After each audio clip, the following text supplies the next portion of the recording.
quick video on how to use the sauna. It's always one of the most highly asked questions, and it's also a little confusing. I'm not going to sugarcoat it. So, this is a real deal sauna right here. I just wanted to show you this left will be on max, so no need to worry. This is the temperature one.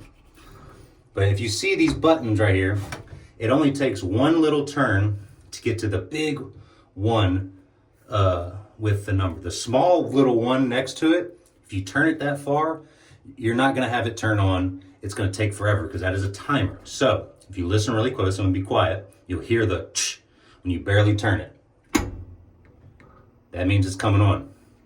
See exactly where my knob is right there? That is where it should be. If you go to this one, it's going to be too far. And then to turn it off, you'll hear the sound again. So just wanted to kind of point that out. Please remember all the rules. Do not put anything near this, as you can see.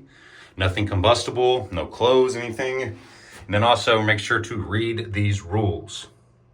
Please only be in here for about 15 minutes tops. It can get quite hot in there, and we know it would not be a great experience. We can't wait to have you coming. Glamping at Cameron Ranch Glamping to Zenden, our brand new one.